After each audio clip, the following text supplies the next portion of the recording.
Raghunatam Vitam Tam Sajivam Sadvaitam Savadhutam Parijana Sahitam Krishna Chaitanya Devam Shri Radha Krishna Padam Sahagana Lalita Shri Vishakha Vidamscha He Krishna Karuna Sindho Dinabandho Jagatpate Gopisha Gopika Kanta Radha Kanta Namostute Tapta Kanchana Gaurangi Radhe Vrindavaneshwari Vrishabhanu Sute Devi Pranamami Hari Priye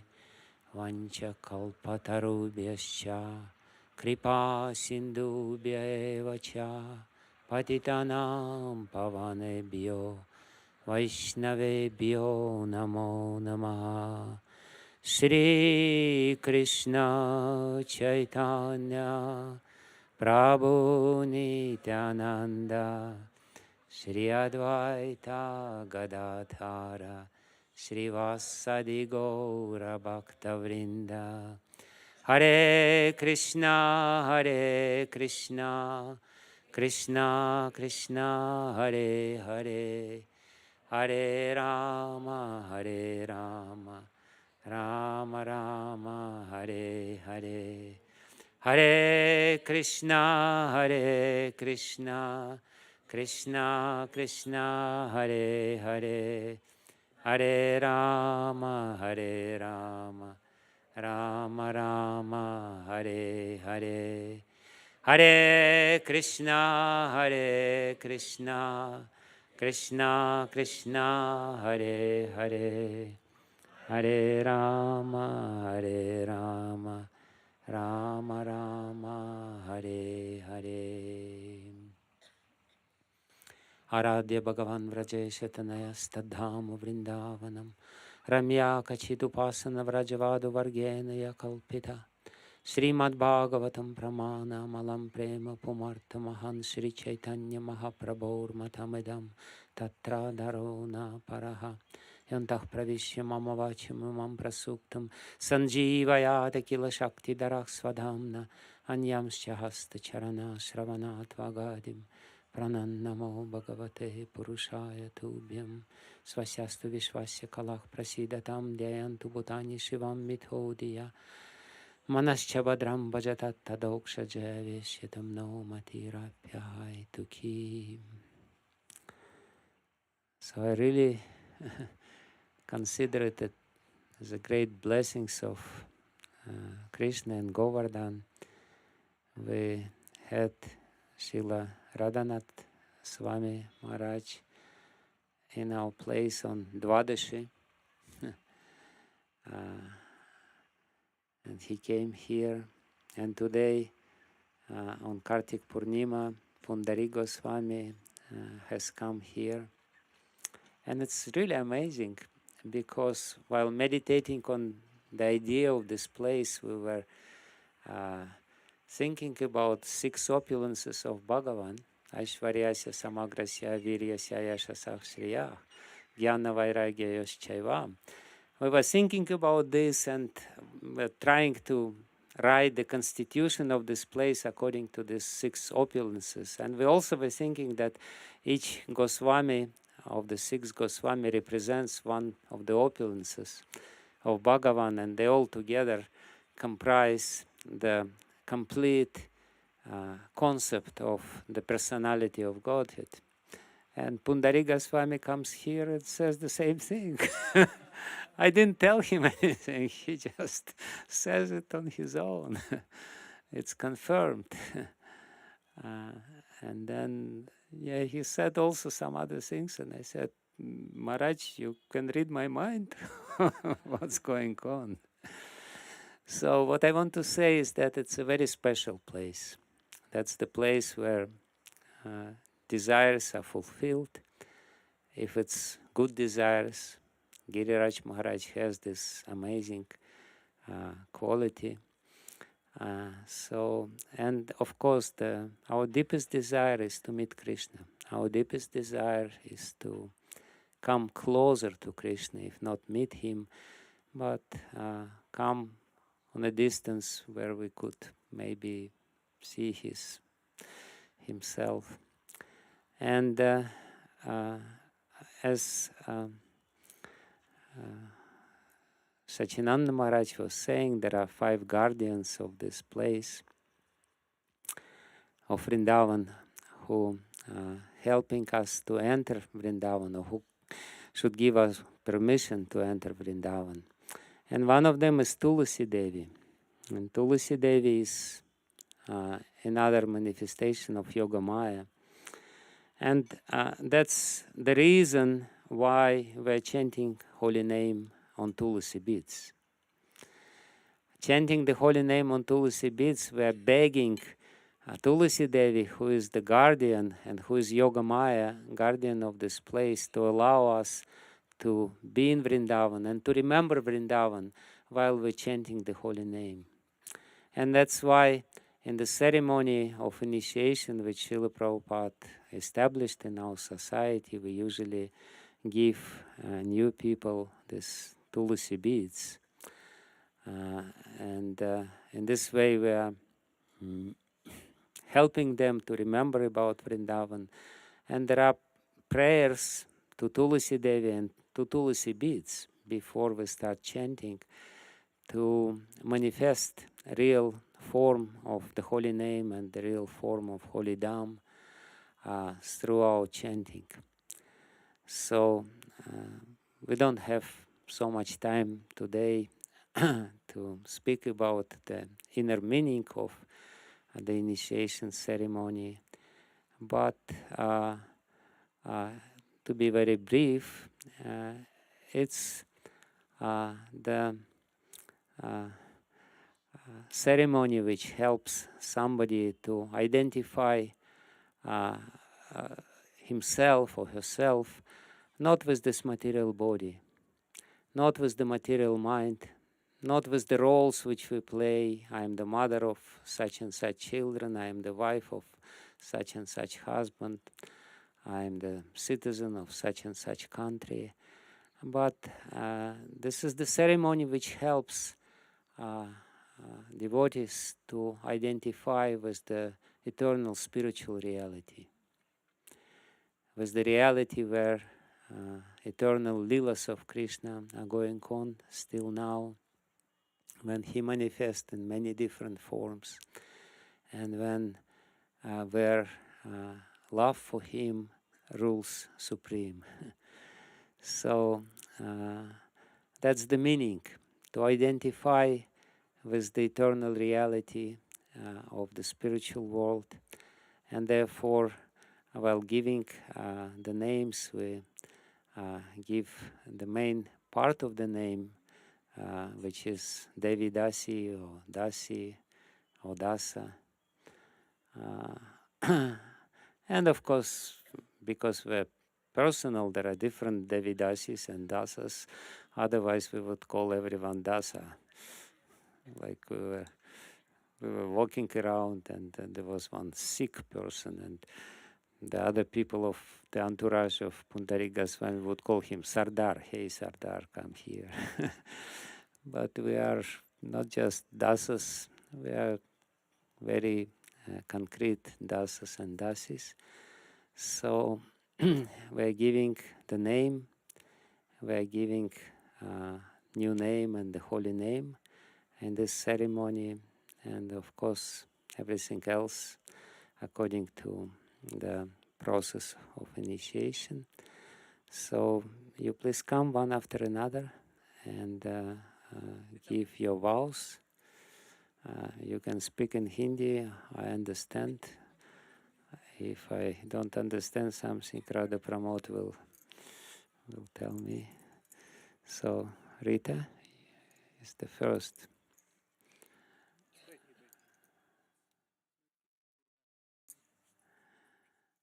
So we were talking about Rita in this retreat, and here she is. No, it's okay. बोलिए.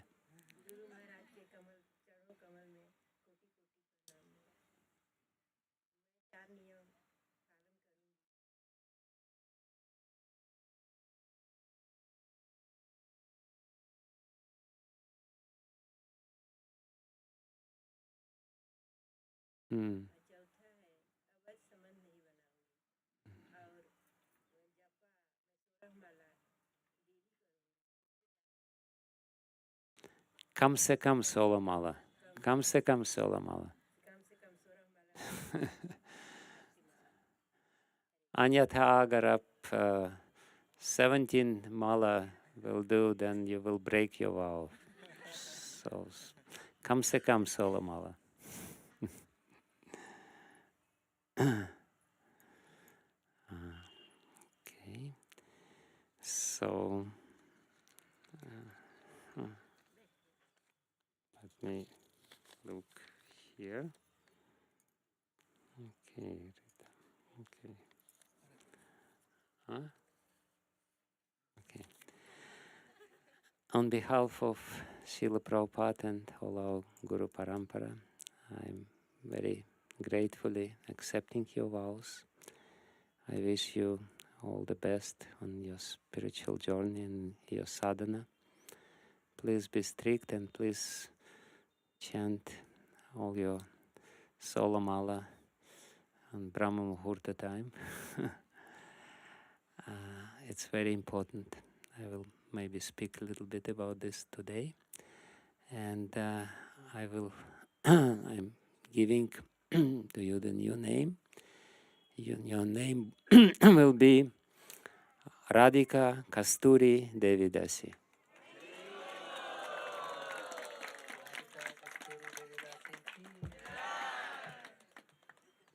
So, Pratibha?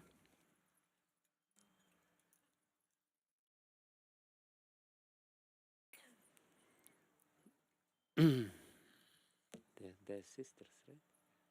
Mm-hmm. They're sisters.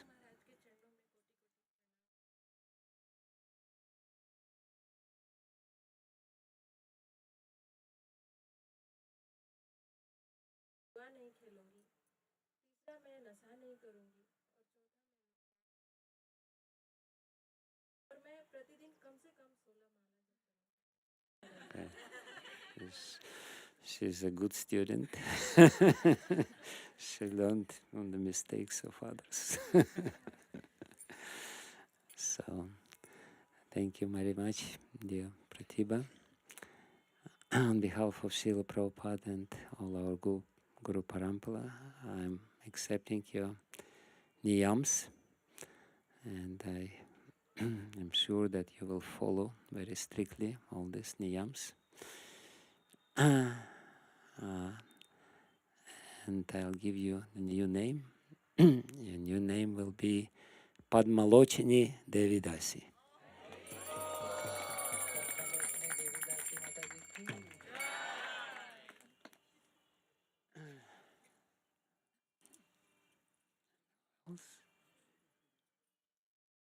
Yeah, Vanita.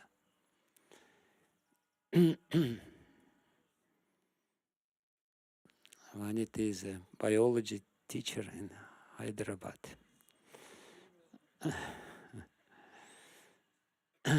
Please tell me. मैं 4 नियमों का पालन करूंगी. मांस मच्छी नहीं खाऊंगी, जुआ नहीं खाऊंगी, खेलूंगी, अवैध संग नहीं करूंगी और नशा नहीं करूंगी और प्रतिदिन ब्रह्म मुहूर्त में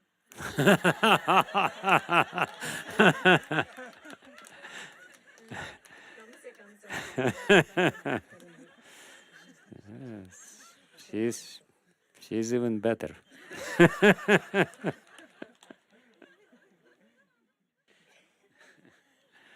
Okay, thank you very much, Vanita Mata. On behalf of Srila Prabhupada and all our Guru Parampara, I'm accepting your vows and give you the new name. Your new name will be Vrindavana Devidasi.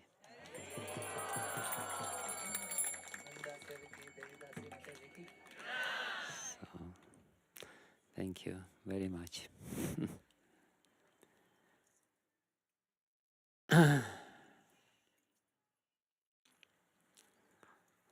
So,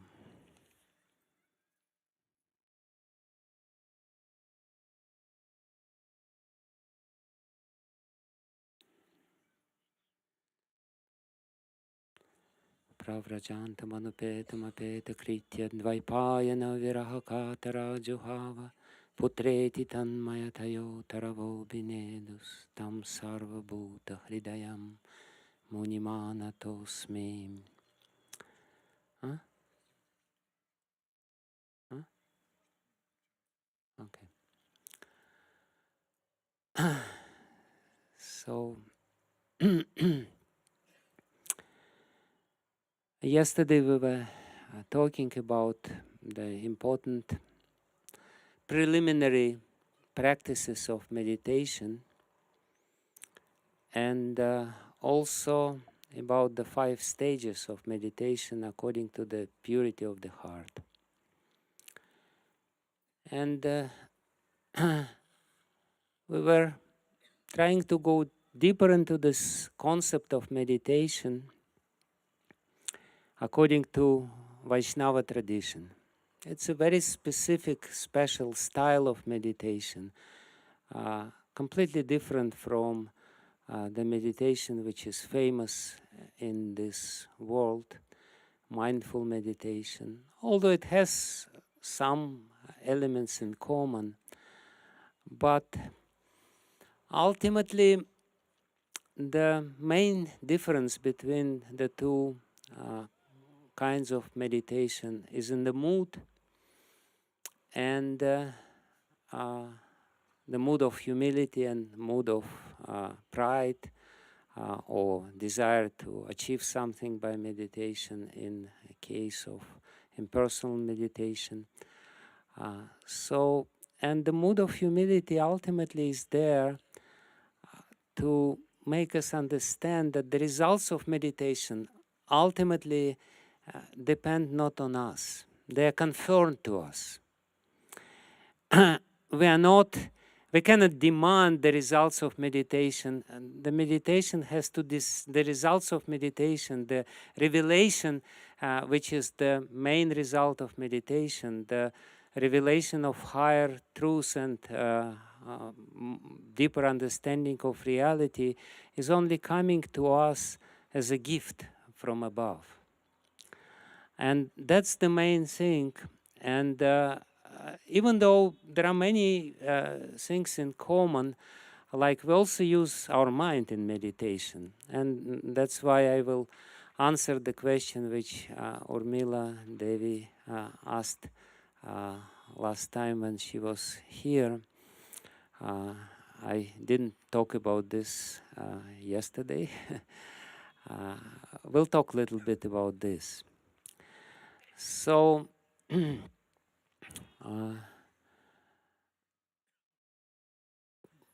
definitely use our mind, but we don't use our mind whimsically, as we like. The impersonal style of meditation very much depends on kalpana, which is imagination. We imagine something, whatever we like. As I said, according with the mood that the whole world is my mental creation, so I can do whatever I like, and the fruits will come. But we are not concerned with this. We are not really into such kind of meditation. We are trying to harmonize our mind with the higher reality, to bring it into harmony with the higher reality and higher truth. And therefore, we're trying to purify the mind. That's the main point of meditation. And then the meditation will become spontaneous. When we hear about the glorious saints of Raja who achieved the success of meditation, and meditation we can understand that it's not at all forceful meditation. They are not really forcing themselves to meditate on certain leelas. Certain leelas manifest themselves in their pure mind and in their pure heart. And that's exactly what Srila Prabhupada also said when somebody asked him, can I meditate on a particular leela while chanting the holy name? And Srila Prabhupada said yes, and then said, but only if the leela comes on its own into your mind. It's not that I sit and force myself, let's meditate on Dhenukasura Vada, how Krishna, Balaram kills Dhenukasura, and Balaram is Balaram and I am Dhenukasura. Or whatever. So the idea is that we understand that the result of the meditation, the fruit of the meditation is given to us, it's coming to us, and we are patiently expecting this result. We definitely want this result, but we're not demanding this result. We are patiently waiting when it comes. And therefore, the main emphasis is on the purification of the mind through the chanting of the holy name. That we will repeat again today while studying certain passages from Bhakti Sandarbha of Srila Jiva Goswami, where he says that meditation starts from the meditation on the holy name, but not only this, with the meditation on the holy name, Kamsa Kam Solamala, at least 16 rounds, but actually 16 rounds is just nothing. It's just a concession which Srila Prabhupada mercifully gave to us. Therefore, in my own mind, when people give this vow, the main point is not 16 rounds. The main point is at least. And usually people omit this part, which is the most important. At least 16 rounds, not less than 16 rounds.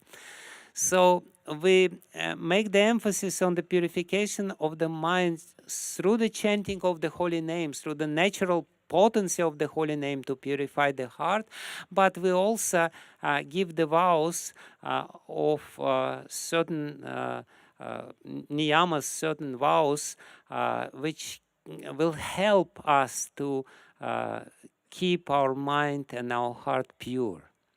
These four regulative principles are nothing but the principles which help us to retain the purity of the mind or increase the purity of the mind. And ultimately, when the mind becomes purer and purer and purer, it will become more and more sensitive to all the impurities. It's very difficult. It's a difficult condition, but when the mind is not so pure, it doesn't matter. You can eat this and that. You can say, Om Tat Sat, everything is prasad, and this is a new offering mantra. But it's not. When your mind becomes pure, you become very sensitive. Yesterday I told this story about Kathakar who ran away and ran to Yamuna and started bathing in Yamuna because just one inappropriate thought came to his mind, and then ultimately it was revealed that he ate some Mahaprasadam from a temple, and the Mahaprasadam from the temple was cooked on the money from a dubious source. And because he ate this Mahaprasadam from the temple, which was cooked on perhaps purchased, the bhoga was purchased on some not very clean money, it created this disturbance in his mind. His mind was so pure, and therefore he became very sensitive. For us, it doesn't matter so much because we can eat anything and the same good old thoughts are coming to our mind.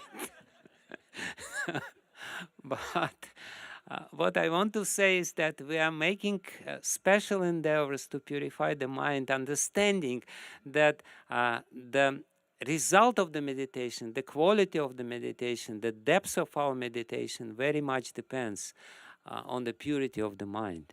And even ordinary prasadam is not necessarily all the same quality. Everything matters when you reach higher levels of spiritual realization.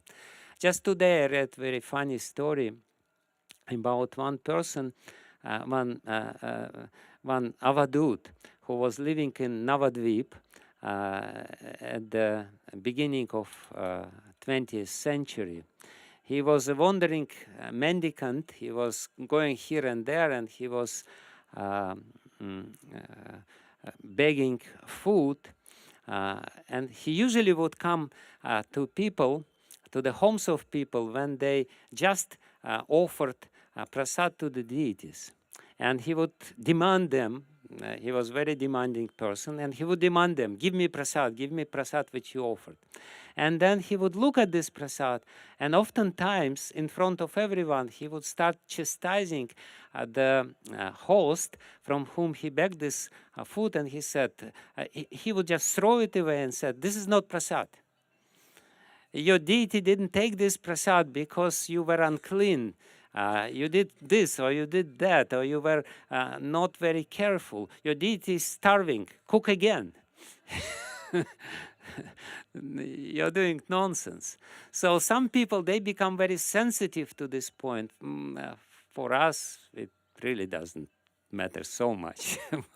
But again, the point is that we have to be careful according to our level of advancement and try to go deeper and deeper and deeper in this process. So what I want to start with, we will definitely start Akrura Katha, I swear it,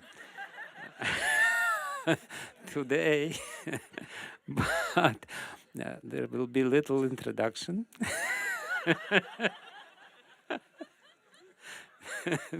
Before we start. So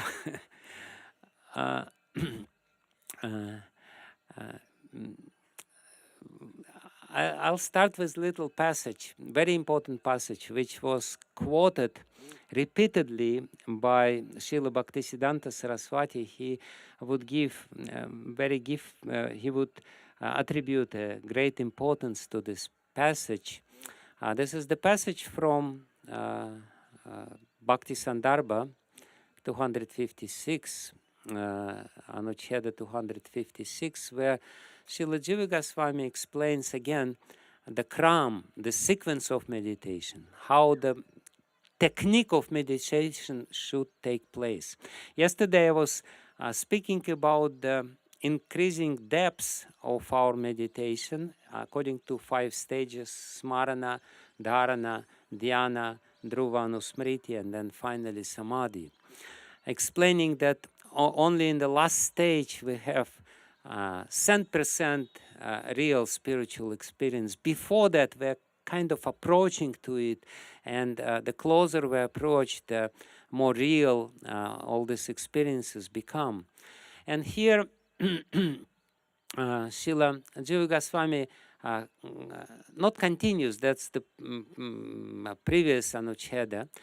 This was Anucheda 275, this is Anucheda 256. So he explains very important things here. He says, Athasharanapatya sudantah karanaschet etan nirvidyamananam ichhatam akuto bhayam ityadi uktavan nama kirtana aparityagena smaranam kuriyat. So that means that first you have, this I already explained, first you have to preliminarily purify your heart by surrender, by Sharanapati. But not only. Sharanapati Adi. Sharanapati Adi means that you do Sharanapati, which basically means surrender to a spiritual master. Take the vow. I will do this, I will follow sadhana strictly, Kamsa Solamala, Brahma Muhurta mein. So, uh, but from this, many other preliminary practices follow, which preliminarily purify and prepare our heart for meditation. So these preliminary practices, commentators of this verse, they say that it should include, besides Guru Seva, Sat Seva, the seva of the genuine devotees. We have to be very respectful, and whenever we see real devotees with pure heart, we should try to serve them, and we should try to serve actually any devotees, respecting them. And also hearing is very, very important, because hearing increases our faith. The faith is a preliminary quality or qualification for us to become a devotee, and then we should increase our hearing. And you all, I'm sure, have this experience when we hear good katha. After this katha, we feel that the heart has become purer, that the heart has become cleaner than before. And of course, singing kirtana is very important. We have to continue singing kirtana. It's most powerful practice in this Kali Yuga. And we should never, in our attempts to practice smaranam, we should never forget kirtanam.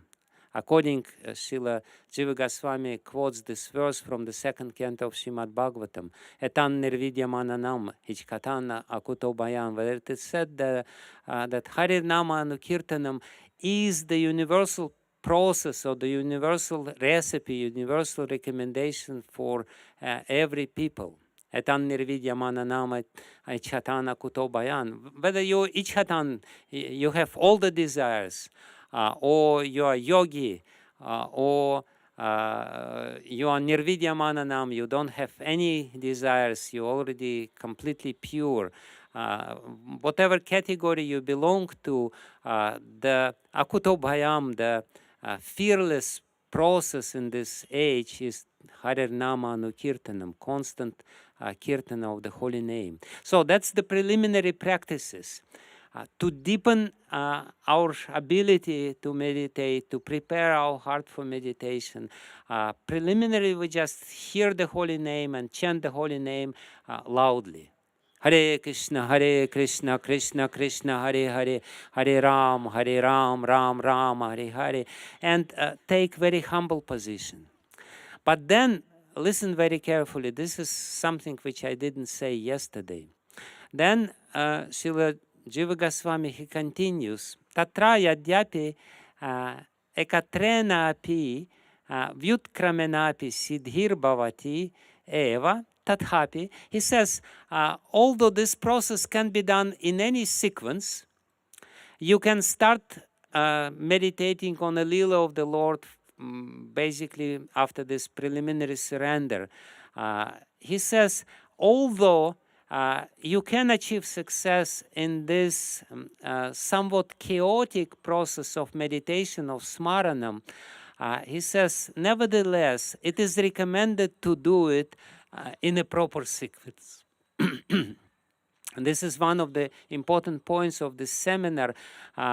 It's a scientific process, and even though the process of smaranam is very powerful, still there is a special krama or sequence how you should do this. And Srila Jiva Goswami says, Prathamam namnach shravanam, that I already said yesterday, antahkarana shuddhyartham apeksham.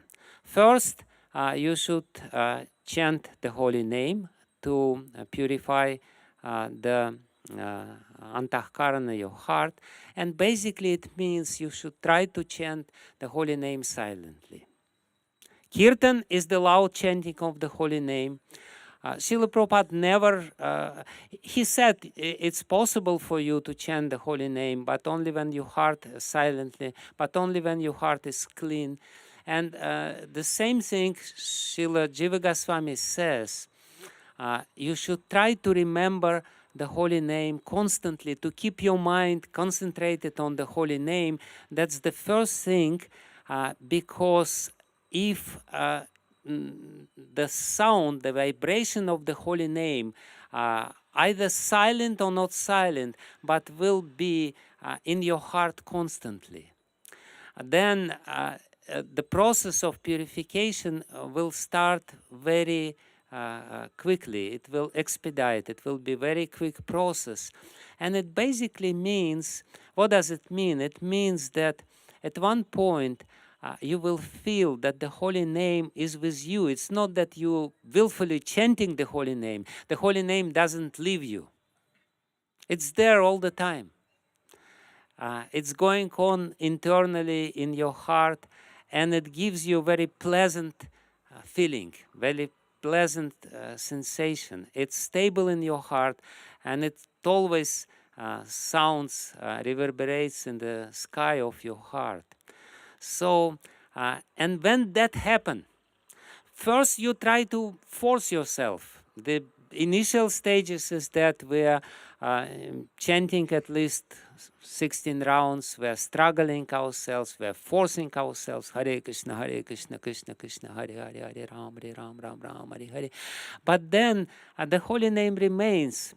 When your heart becomes sufficiently clean, the holy name manifests itself or himself in your heart spontaneously, and it reaches the level of dharana.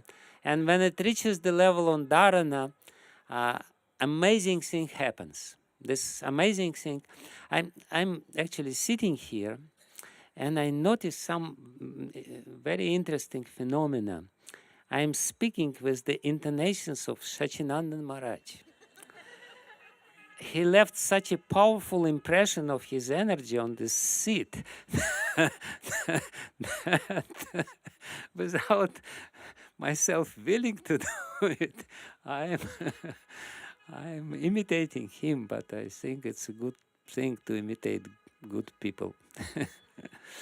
So, Srila Jiva Goswami explains, I try to be myself. Srila Jiva Goswami explains the next step, what happens when the heart remains, when the holy name remains in the heart, when it's firmly established in your heart, then from the holy name, the form of the Lord start appearing. You will not only listen or hear the sound of the holy name, but spontaneously the form, rupa, will appear in your mind without so much endeavors.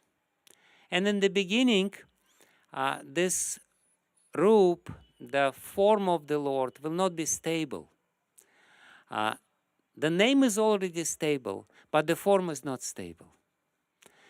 You hear the name, you know that your heart is chanting the name, and sometimes you see the beautiful form of the Lord. And Srila Jiva Goswami says, Shuddha Antahkarana, in this pure Antahkarana, Rupa Shravanena Tatudaya Yogyata Bhavati. He said, what happens, your heart will become yogyata, qualified to remember the form and to hear about the form. What happens with us now, we hear all these verses from Srimad Bhagavatam which describe the form of Krishna.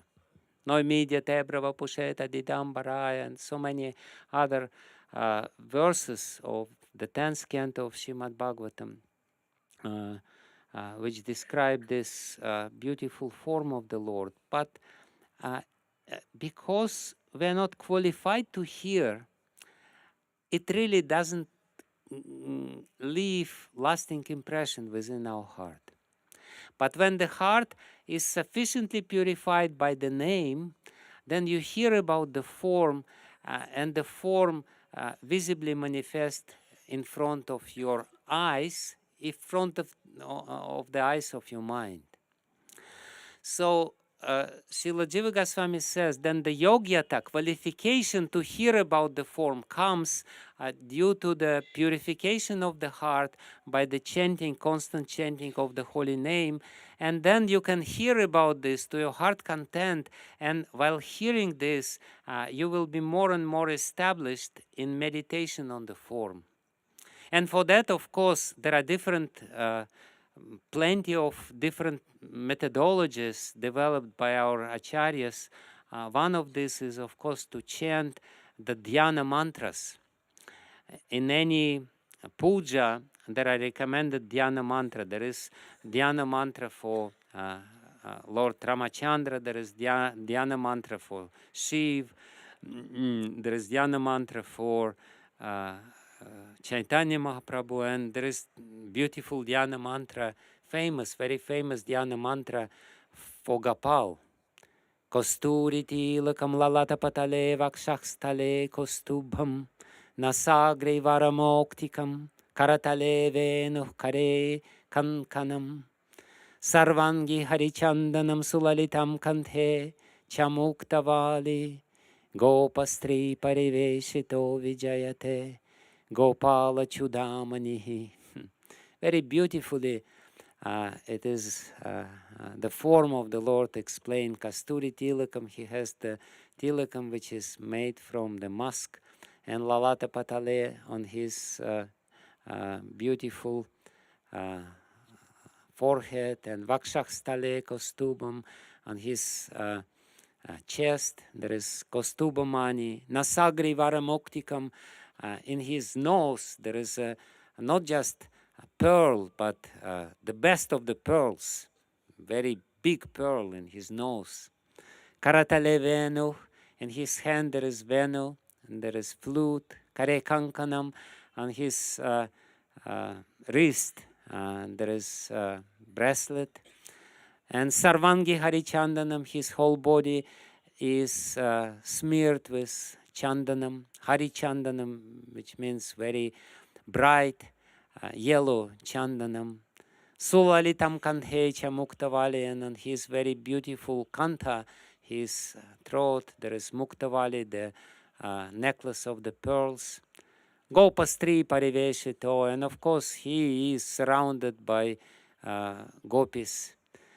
Gopastri, the women from the Gopa caste. Vijayate Gopala Chudamani, and he is Vijayate, he is victorious, he is making his triumph in this world. So when the heart is pure, the form of the deity will come spontaneously in the heart. And your addiction to chant these verses will grow more and more and more, because these verses will remind you about the form, and this will be the second stage of your meditation, from nama to rupa. And of course, there are beautiful bhajans which describe the form of the Lord. Sucharu Vaktramandalam Sukarnaratna Kundalam Sucharitanga Chandanam Namami Nandanandanam Sudirga Netra Pankajam Shikishikanda Murdajam Ananga Koti Mohanam Namami Nandanandanam Namami Nandanandanam. So at this stage, the form of the Lord will become alive in your heart. And that means you're qualified to meditate on the Lord. And you hear again and again and again. And by sufficient hearing about the form of the Lord will become firmly imprinted within your heart. Somebody asked a very important question. What is samskara? What is impression? Yesterday I was explaining this process of smaranam. That smaranam is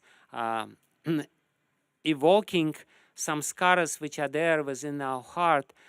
We invoking these samskaras, we make them alive, and samskaras are subtle imprints in chitta. Chitta is the subtlest material element. it's made of almost pure sattva. In this material world, there is no pure sattva, there is no pure rajas, there is no pure tamas, but it's very, very pure sattvic element which can hold subtle forms.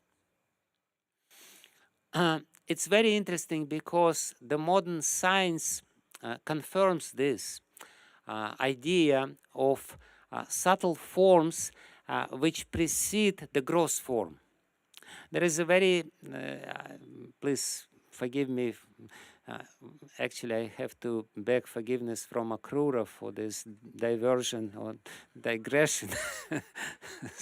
But still, I will tell you this beautiful biological experiments which are being made in America. One very interesting scientist in Harvard University, he's a biologist, he's studying the process of regeneration. There are different living organisms.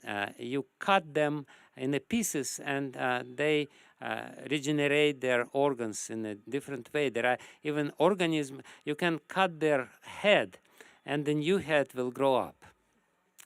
So the question is whether information about these organs are recorded. It's not in DNA. In DNA, there is no such information. Where the structure, and they know exactly how it should be, how the new organ should grow according to the old organ. It basically reproduces the old organ. They can grow it up. Many times you can cut the head and it's like Ravana. So you cut the head and your head pumps out after some time. So how the cells know how to grow, and they're completely different cells, they're very divergent, how the differentiation process, it's a big mystery in biology. Initially there was a hope when I was doing my PhD, there was a hope that when we really understand how the genome works, we will understand how this differentiation process is taking place and why we have body with so many different varieties of different cells, even though it's all stemming from one cell. How they're so different and they're facilitating different functions. So his experiments very clearly, his name is Michael Levin, his experiments very clearly show that it's not anywhere in DNA, it's not anywhere in the gross structure, and he suggests that there is a subtle field which in which the form is recorded, and this subtle field forms the gross form. So it's basically exactly the same idea, the same Bhagavata idea, that all the forms are recorded, the subtle forms are recorded in Chitta. And that's basically what Plato was talking in his famous metaphor about the cave, that ultimately there is a world of subtle forms, and the gross forms is nothing but the classification of the subtle forms. So what I'm trying to explain, what is samskara? Samskara is the subtle form in Chitta. And these forms, and then ultimately these subtle forms is Chitta, they are very easily created and they are very easily destroyed in Chitta. But when the form becomes very stable, when it becomes very deep and stable in Chitta, then it can grossify and appear in this gross body.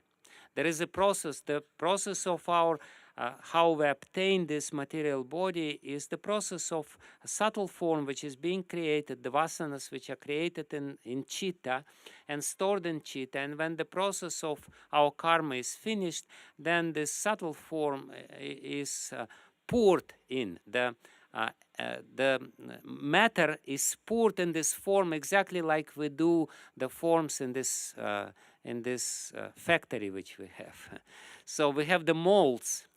So the samskara is a mold, is a subtle mold which can function on a subtle level, and it can ultimately function on a gross level when this mold becomes grossified. So when the samskara becomes deep and stable, then it's very easy to evoke the samskara. How you say properly? Invoke or evoke? Evoke. Invoke. Whatever. See, even this I'm imitating Sachinand Maharaj. so, so you invoke this form, and when it's very deep and very stable, it's easy for you to invoke this form. So the process of sadhana is actually creating these subtle forms in our chitta. What I explained, that when the form becomes very firmly imprinted in the heart, and the samskara of this form becomes so deep that it's always there, even when we don't want, even during our sleep, then from the sound of the holy name, the form appears. And when we hear again and again and again about the form from Srimad Bhagavatam, from scriptures, or chanting these dhyana mantras, or chanting these bhajans, then the form gradually becomes solidified, and the samskara becomes stable. And then Srila Jiva Goswami continues, he says, samyakudite. Samyakudite, very important. When the form becomes fully formed, when we don't need to make any endeavors to invoke the form, it's always there within our heart. Cha rupi gunanam spuranam sampadyate. He says that from this form, again, spontaneously, the gunas, the qualities of the Lord appear. We not only see the form itself, but we feel something which is within the form, but not so easily visible in the form, but which is hidden in the form, the beautiful qualities of Krishna. And therefore, he says, he stresses this, samyakudite cha rupi gunanam spuranam sampadyate. And they come, and it basically means that when the form is established, then it's natural for us to deepen our meditation, and we not only see, we not only hear the name, we not only see the form, but we also feel the qualities of the Lord which are within this name and within this form. And it's different from kalpana, from imagination. Imagination is forced. You're sitting there and you try to meditate, and it doesn't work, but you still try again and again and again. But this is a very natural, spontaneous, and beautiful and easy process of meditation. And what does it basically means? It means that you feel the beauty of the Lord, you feel the kindness of the Lord, the mercy of the Lord, you feel like sometimes we look at the human being and we look in his face, and we not only see the face, but we see something hidden behind the face. You know, he's little mischievous. So we look at the form of the Lord and we understand he's joking with us. He has put us in this situation, and that's his joke, and he's just enjoying or whatever.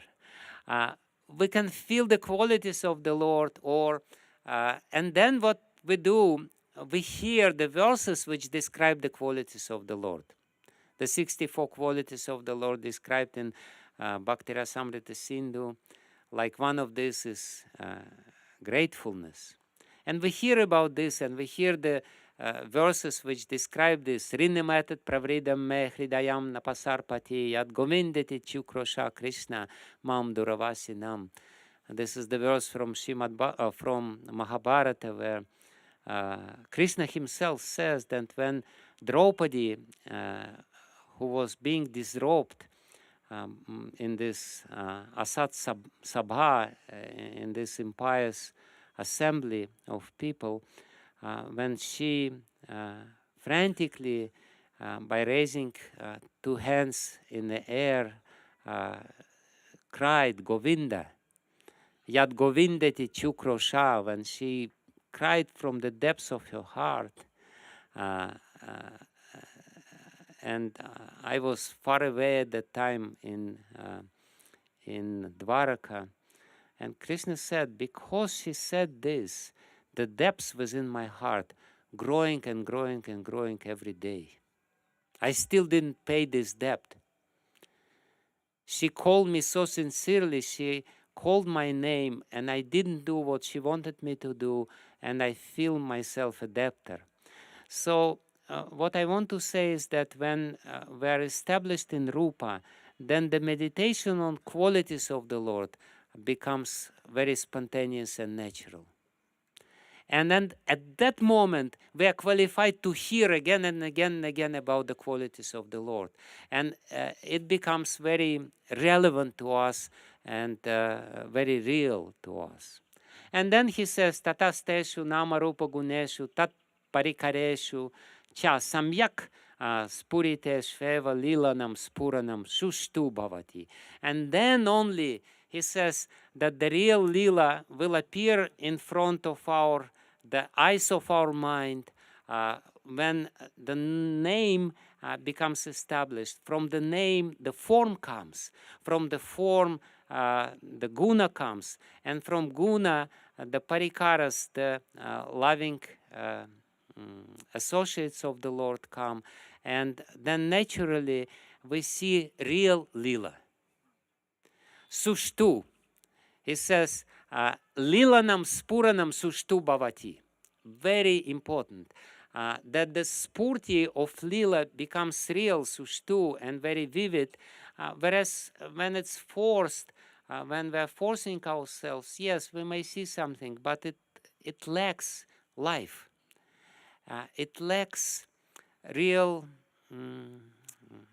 juice of life. So that's basically the process, how we should do this. And basically that's the process. And as a reward of this, sincere endeavors to purify the heart, to serve the devotees, and to hear about these particular elements of Krishna's entourage, as a reward of this, Krishna reveals to us more and more about himself. And this is real. This is not made up in our mind. So, answering the question which Urmila Devi so importantly asked the other day, the story about Brahmana who was cooking rice in his meditation.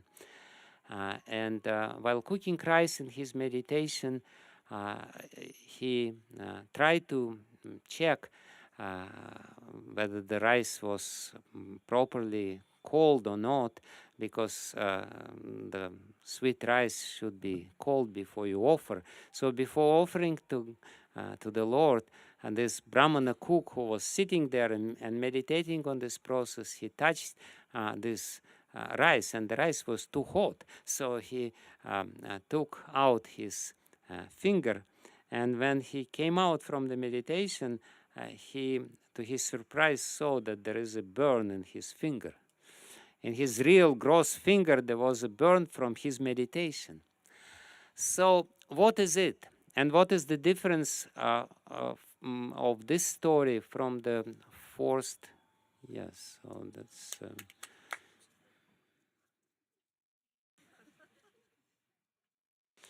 She also wants to know about about the process of meditation. It's a special dog. So first of all, as I said, our meditation is according to scriptures. The basis of our meditation is not our imagination. The form of the Lord, which we see in the meditation, is the authorized form of the Lord described in numerous places in different scriptures, in Srimad Bhagavatam, and even in Bhagavad Gita and in other places. The process of this meditation is with the mind. In his case, it was still on the level of the mind. And yes, meditation in all the stages until the stage of samadhi is on the level of the mind. Only in samadhi we don't need mind. In samadhi we leave the mind behind and we see the spiritual reality, and the proof of it, Srila Jiva Goswami explains, the proof of that we don't have mind in the stage of samadhi is that we completely forget about ourselves. We don't remember ourselves. With our mind, we always remember. So up to the stage of samadhi, we use mind for meditation. But we use it very carefully, first of all, according to the scriptures, and our meditation and the process of meditation is also quite carefully crafted by this kram, by this sequence, and we try to facilitate meditation by hearing the authorized scriptures and repeating the mantras which are compatible with the level of meditation we're in. And gradually, as Srila Jiva Goswami explains, our qualification becomes higher and higher and higher. And we can meditate deeper and deeper and deeper and deeper realities. And ultimately, we can meditate on the Leelas. What this Brahmana was doing, he was actively serving the Lord in his meditation. But he was qualified to do this because his whole mind was completely there. Like imagine we will cook the rice for the Lord in our mind. How many times during cooking the sweet rice we will be thinking about many different things in this world? You're cooking something for the Lord, and at the same time you're running here and there. And in the meantime, the mental flies getting into the rice which you cook. And ultimately, what you will offer to the Lord is just sweet rice with thousands of flies. Because anytime you distracted yourself, the fly is in. So, yes, this is bona fide process. But you have to qualify yourself, and there is a process how to qualify yourself to employ this process. And basically, it means that on the level of nishta, you're qualified to be stable in your nam smaranam. Kirtaniya sadahari. This is exactly what Sri Chaitanya Mahaprabhu explains. This verse, third verse of Shikshashtaka, is this description of nishta. And Kirtaniya sadahari means that sada, all the time, the name is imprinted within your heart and you always hear this name. Therefore it's said Kirtaniya sadahari. And then on the level of ruchi, you will start seeing the form, and when the ruchi becomes mature, because any of the stages is prolonged, it's not just one moment, it has different sub-stages in it. When the ruchi becomes very pronounced, then the beautiful, sweet form of the Lord is established. And then on the level of asakti, you will feel the qualities of the Lord, and you will see the parikaras who are enjoying these qualities or who are serving the Lord, and you will see the interaction, and ultimately on the level of bhava, you are qualified to come to this lila smaranam. So that's basically the gradual process, and we are all qualified for this if we do it properly. So that was my introduction, and now we'll start.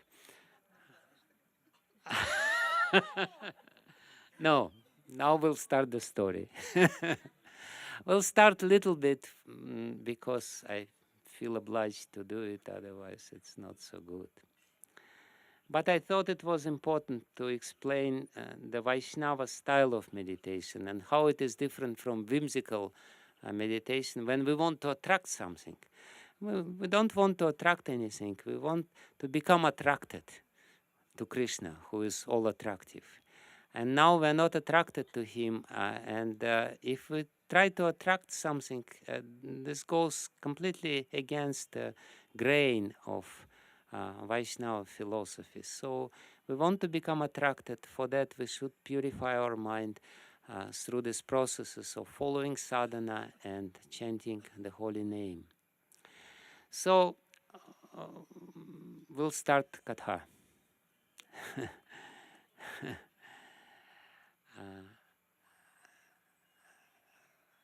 I'll speak on, as I said, on the verses from 38th chapter of the 10th canto of Bhagavad Gita, which describe the meditation of Akrura while he is going to Vrindavan. But before that, the Katha starts earlier in 36th chapter. And in 36th chapter, there is a very interesting, peculiar verse. And without help of Srila Jiva Goswami, we would never be able to understand the deeper meaning of this verse. Without the help of not even just acharyas, there are many different acharyas, but the followers of Chaitanya Mahaprabhu, we would never be able to understand what this verse means. That's the 6th verse of the 36th chapter of the 10th canto. Please repeat after me. Arishte nihate daitye Krishnena adbhuta karmana Kamsayathana Bhagavan Narado Devadarshanaha. So this verse said, after Aristasura had been killed by Krishna, who acts wonderfully, Narada Muni went to speak to King Kamsa, that powerful sage of godly vision addressed the king as follows. So this is where the drama starts. All of a sudden, Narada Muni, after Krishna killed Aristasura, gets the brilliant idea to come to Kamsa and to tell Kamsa that Vasudeva lied to him and his real son is Krishna, still living in Vrindavan. And it's in one verse. Arishteni hate daitye Krishnenat Buddha Karmana Kamsayathana Bhagavan Narado Deva Darshana. So Bhagavan Narada, the great sage Narada, who is Deva Darshana, who sees the demigods and knows the desires of demigods, he comes to Kamsa after Krishna killed Aristasura. So, do you know when exactly, in which month at least, Narada came to Kamsa? When did Krishna kill Kamsa?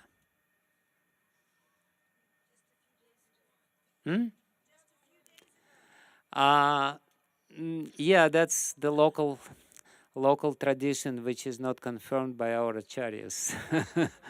Yes, local traditions tend to lump everything in Kartik time.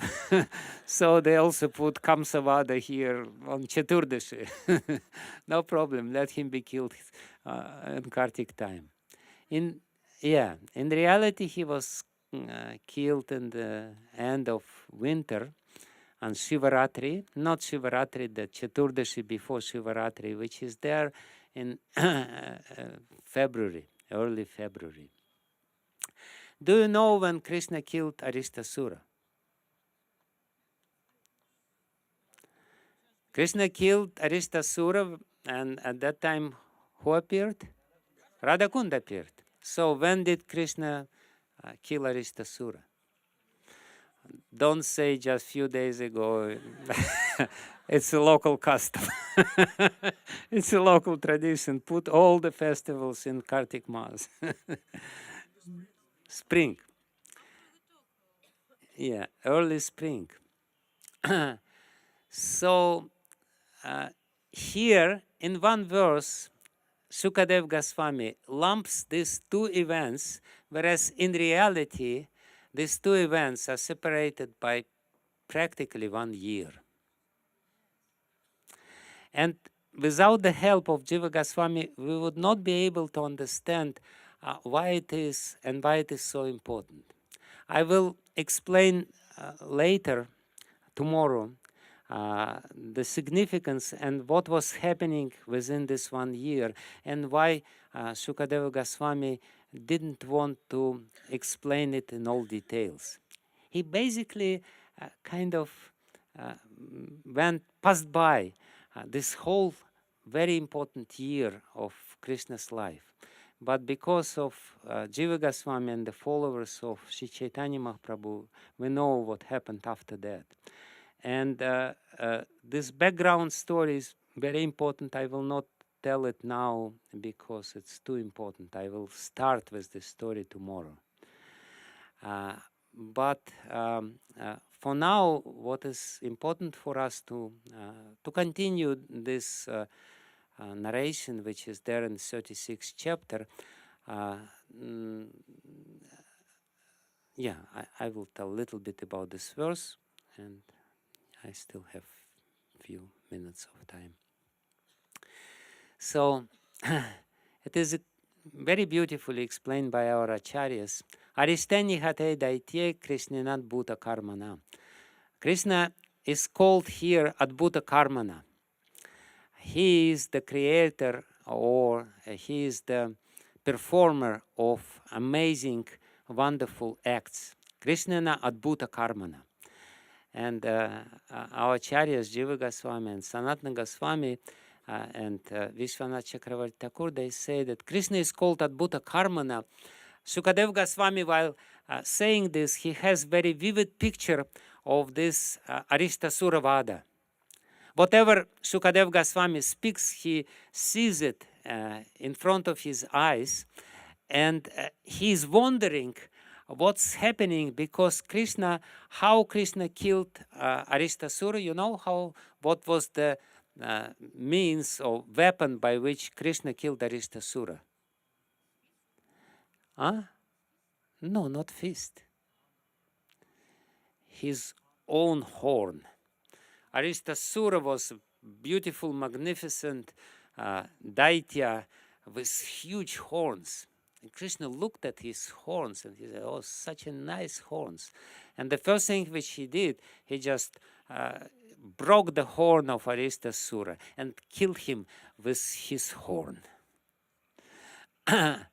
And Sukadev Goswami seeing this, and he says, he's Adbhuta Karmana, because in every other place, in every other lila, in every other avatar, Krishna is using weapons.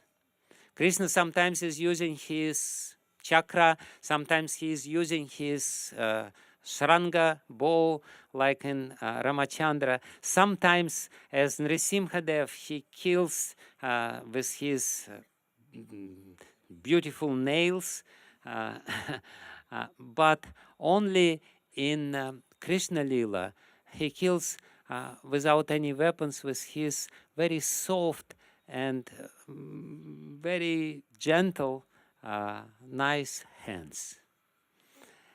And he uses oftentimes some things of the demon which are there. And Harishauri Prabhu, commentator of the 10th canto of Srimad Bhagavatam, he says, by using the horn of Arishtasura, Krishna wants to show that I'm not killing you, your own karma is killing you. Your own karma in the form of the horn which grew on your head.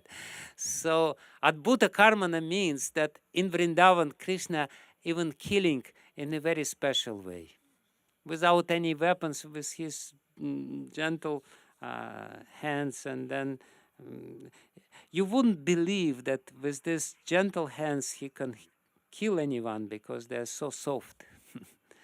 So he sees this picture of Aristasura Vada, and he's called here Devadarshana, and he's called Devadarshana and Bhagavan, and he's coming to Kamsa because Narada knows that Devas are incomplete, they're impassionate, they want Krishna to do his business, to come out from Vrindavan.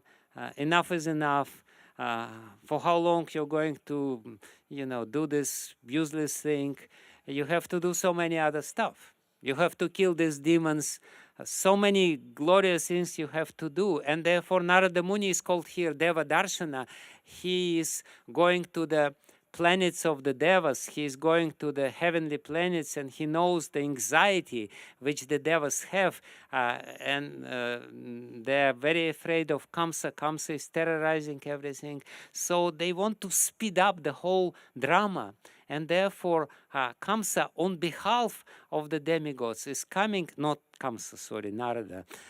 Narada, on behalf of the demigods, is coming to Kamsa, and he is disclosing the truth. He is saying, you know that Vasudev, you believed, you are little foolish and naive. How you can trust these people, Yadavas, they hate you. He lied to you. Krishna is his own son, and Balaram is also his son. You should kill them as quickly as possible, and for that you should bring them here to Mathura, because you sent so many demons and it was all useless. They couldn't do this because Vrindavan is a very special place and Krishna is very powerful in Vrindavan. But in Mathura you will definitely be able to kill him. Just bring him here. So he's trying to push Kamsa, and of course for Kamsa you don't need to repeat this twice. Kamsa becomes really angry. He becomes really, he always thought that Krishna is something special. He always thought that Krishna is very dangerous, but he never was confirmed. He was never 100% sure that Krishna is the same eighth child of Vasudeva who is destined to kill him. So he became furious and he wants to immediately finish everything. And immediately the beautiful plan appears in his mind. And Krishna, in the form of super soul, is helping him to create this beautiful plan, which will become his end. So he says, he calls his ministers, and his ministers, who are his ministers? Chanura and Mushtika. These stupid fellows who are fighters, who are wrestlers. He calls Chanura and Mushtika and he says, oh, you're great heroes. Please arrange quickly everything, make this arena of sacrifice, and we will call Krishna and Balaram, and you will kill Krishna and Balaram. First, Kuvalayapida will try to kill. If it doesn't work, that you will kill. If it doesn't work, I will kill them. Somehow or other, we will kill them. And he is fantasizing this. He is doing this Mayavad meditation on killing Krishna. Believe me, he was in samadhi by thinking about this. He couldn't sleep the whole night. He was thinking how he will kill Krishna. But then the question is how to bring Krishna here. He's afraid if he goes himself or if he sends Chanura and Mushtika, Krishna, knowing about this, he will run away. He is afraid that Nanda Maharaj will be afraid. So he wants to camouflage this whole event very beautifully. He says, let's do some religious ceremony. All these people, they are very religious and they like religious ceremonies. So we will make beautiful sacrifice. We will call so many brahmanas here. They will for sure come. And then he gets an idea. Let's send Akrura to Vrindavan. because Akrura is the relative of Krishna, he is the uncle of Krishna, and he is the only one whom Nanda Maharaj will believe, whom Krishna will believe. He is the only one who will be able to bring Krishna. So again, this is all, of course, manipulated by Krishna himself, and it's a reciprocation of Krishna with Akrura's meditation. It is explained, he says, let's read this verse and then I will explain very important implications of this verse. Kamsa calls Akrura to his hall where he's sitting as the king, and he says, Bho bho danapate mahyam kriyatam maitram adritaha nanyastvato hitatamo vidyate boja vrishnishu. My dear Akrura, most charitable one. He calls him Danapate. Akrura was famous for giving charity to everyone. He liked to give charity, and by calling him Danapate, charitable person, Kamsa implies that please do whatever I ask him. He's very, whatever I will ask you, please do this charity to me. You're very charitable, please do this mercy to me. And he's very humble. He's trying to be as humble as possible. He forgets temporarily that he's the king, so he humbly asks, Bho bho danapate mahyam kriyatam maitram adritaha. Please do this friendly favor to me, since I respect you, adritaha, you're a very respectful person. Nanyastvato hitatamo. Among the Bojas and Vrishnas, there is no one else as kind to us as you. So it's basically the only verse where there is the second verse, Atastvam ashritah somya karya gaurava sadhanam yathendra vishnu masritya svartham adyagamat vibhu. Gentle Akrura, I am depending on you to accomplish this important task, just as powerful Indra took shelter of Vishnu to achieve his goals. So he says, even I am so powerful, like Indra. Still, this Indra, he asked his younger brother, who is, little dwarf, to help him. So I'm calling you. He is very humble, but at the same time, he reminds him who he really is. I am Indra, and you are my little assistant. So like Indra asked Vamanadev to help him, I am also asking you, please go and please bring Krishna and Balaram here.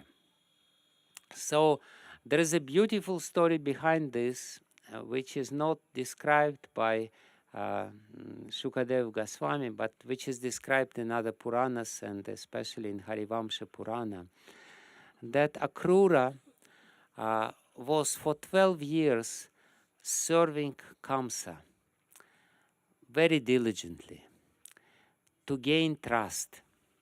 And actually, Srila Sanatana Goswami, he explains this in the verse where he glorifies Akrura.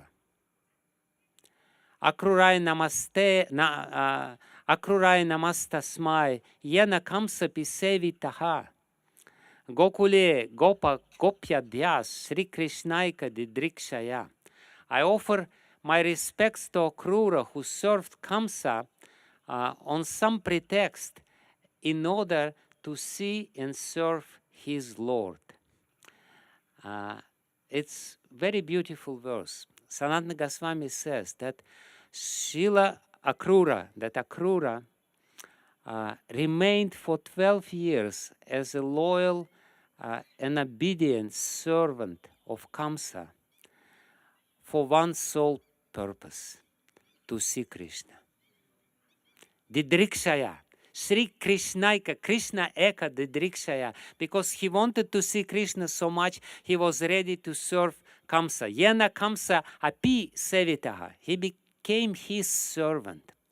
So the implication of this was that Akrura knew that if he serves Kamsa very loyally and very faithfully, then at one point Kamsa will send him to Gokula. The desire of Akrura was to go to Gokula, but instead of going to Gokula, he remained in Mathura to come to this moment where his whole life will bring him to Gokula. So it's a very, very important point which we can see is repeated in the history of our Sampradaya. Before we come to Vraj, before we will be able to come to Vraj, before we will be able to come to Gokula, we should be somewhere away from Gokula and meditate on coming to Vraj. We should make our desire to come to Vraj real and genuine, and for that, unfavorable circumstances are actually very favorable. When you are in the situation where you have to serve this demon, what could be less favorable than service to Kamsa? What could be less productive in your spiritual life than service to Kamsa? But Akrura was very intelligent. Akrura knew if I serve to Kamsa, at one point, Kamsa himself will send me to Gokula. And he will say this in a very beautiful way. He will say, and actually that's the implication, when we are very firm and determined in our services outside of Vraj, but at the same time we cherish and grow the desire to come to Vraj, then desire will become so pure and so strong that the faith itself will bring us to Vraj. We cannot come to Vraj by our whimsical desire in reality. And we can see this in the history of our Sampradaya. When Raghunath Das Goswami wanted to be with Chaitanya Mahaprabhu, he was running away again and again and again. Ultimately, he came to Chaitanya Mahaprabhu, and Chaitanya Mahaprabhu told him, go back. Don't be crazy. Behave yourself very nicely. The time will come when you're ready, and then you will come to me, and then you will come to Vraj. And it's not the only story which is there. And there are other stories of the similar motive or the similar nature. There was this story about one Goswami, Tinkori Goswami, who is from Nityananda Vamsha. He is the descendant of Lord Nityananda. And he wanted to come to Vraj to do bhajan. And he would come here to Manohar Das Babaji. And Manohar Das Babaji said, no, you're not ready, go back. And his wife dies. And he comes and he says, no, I'm free, my wife died, even my child is taken care of, I want to come here to Vraj. He said, no, go back and marry again. He sends him back. He says, you're not ready to come here. And we see, of course, there is another story which is perhaps the most striking, when Chaitanya Mahaprabhu says to Rupa Goswami and Sanatana Goswami, you're not ready. They write him letter after letter after letter. And this is Rupa and Sanatana Goswami, the purest Nitya Siddhas in our Sampradaya. They're writing him letters and they're begging him, what can we do for you? Can we serve to you? What shall we start? And he doesn't answer their letters. And ultimately, he writes just one verse in the letters, Para vyasanini nari vyagrapi griha karma su, that evasvadyati antar navasangara sainam. He says that like the lady who has paramour, and she is grihini, she is nari, she is serving her husband so nicely so that he would not notice anything wrong, but in her mind she's always meditating on this Navasangara Sayanam. She's always asvadayati, she's always feeling this taste. So what I want to say is that, and this is my own experience, when the circumstances become too comfortable and too conducive for bhajan, you become lazy. Sometimes people are in a hurry to move in the temple, and before that they were so eager. And I remember when we were under the communist regime and everything was illegal, and the kirtanas were so sweet and so amazing, and we have to hide, and we have to go somewhere in the mountains to have just half an hour of kirtan so that nobody would hear this kirtan, and it was so sweet. And then all of a sudden it became legal and everything became boring. So in the beginning, the resistance of the environment is very important.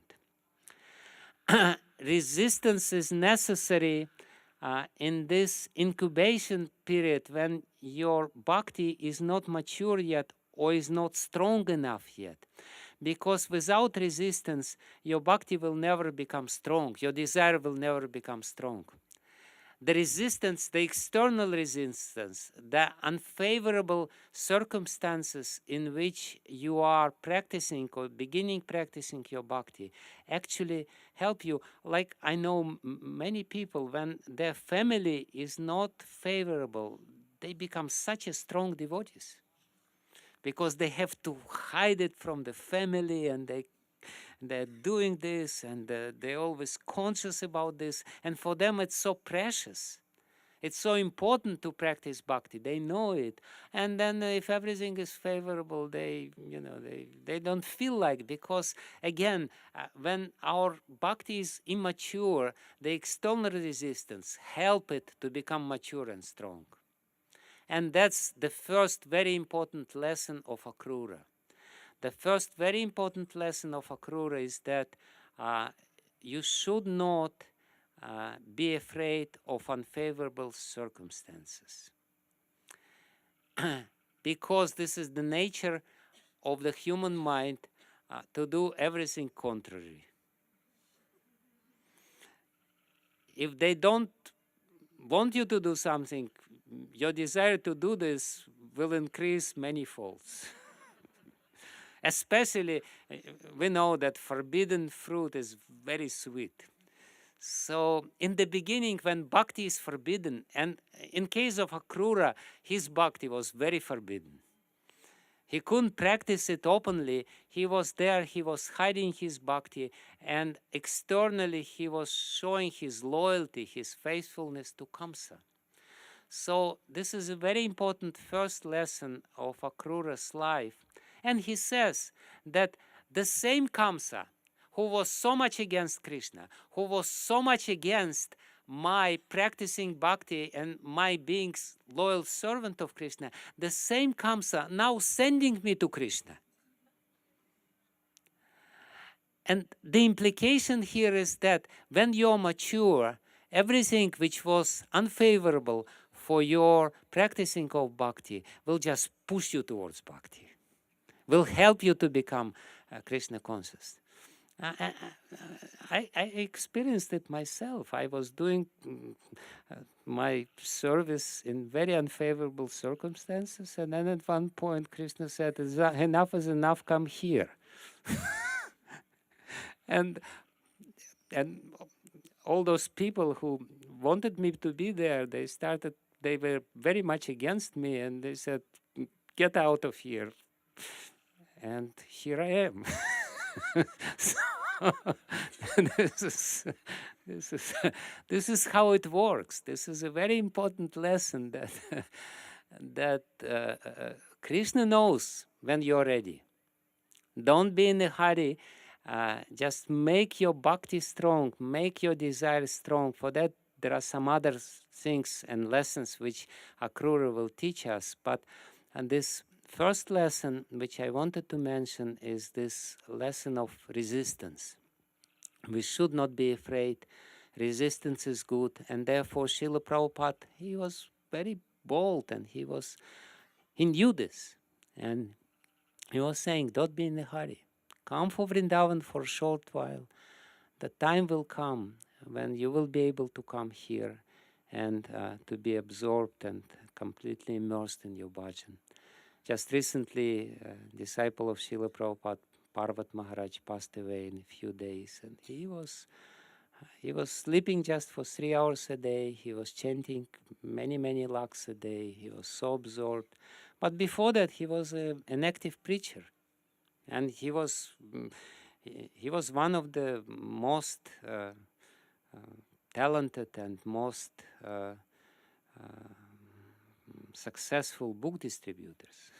But at one point he just came here, and he didn't want to leave this world from any other place but Radhakund, and he left this world from Radhakund. Even from Vrindavan, he was there in Vrindavan, but he said, bring me back to Radhakund. And they brought him back to Radhakund, and he left this world on the day of disappearance of Gorkishore Das Babaji, on Ekadashi of Kartik. So that's the reward, that's how it works. So don't be in a hurry. The time will come, there's no doubt about it. But for some time, it's like this, like a little, how you call this, caterpillar? The caterpillar, when the caterpillar is just eating this grass and whatever is there, cabbage, whatever the caterpillar likes, and the caterpillar doesn't think about anything else. But then at one point, the desire to fly comes to little caterpillar's mind. Somehow or other, I don't know how it happens. It happened with us. We were happy caterpillars crawling over the place and eating all kinds of garbage. But then at one point we thought, let's fly. And what could be more insane and absurd than for caterpillar to imagine that he can fly? But still, this desire came to the mind, and what caterpillar did to learn how to fly, went into this, how you call this? Cocoon, yes, into cocoon. So, and it's not very favorable for flying to be in cocoon.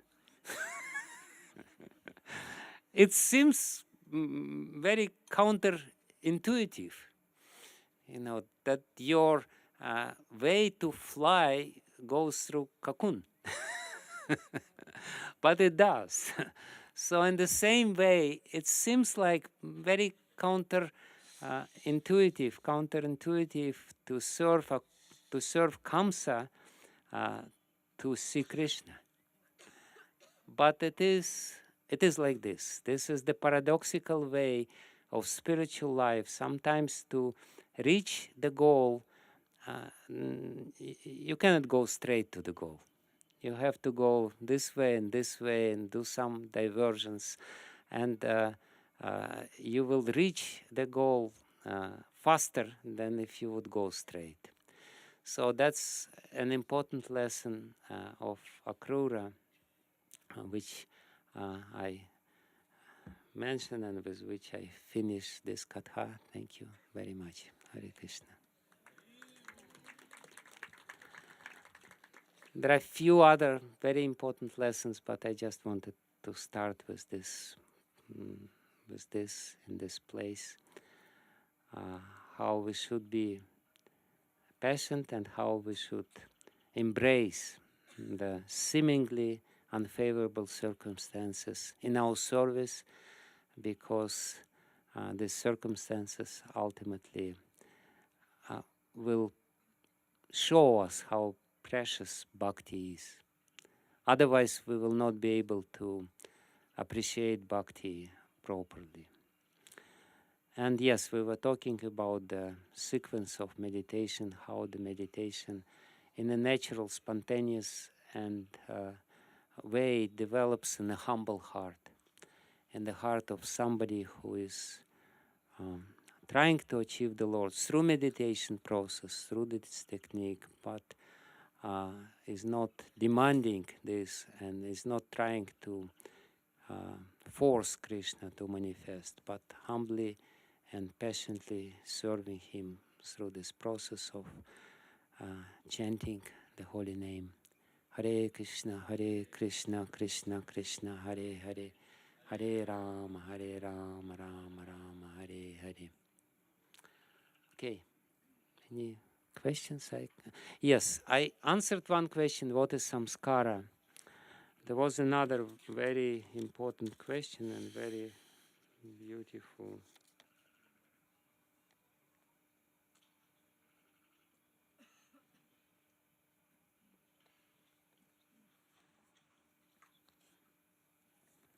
Does a devotee need to come to the highest level of meditation or samadhi to return back to Godhead? Where will go those devotees who simply follow Srila Prabhupada's instructions? Anyway, that's for tomorrow.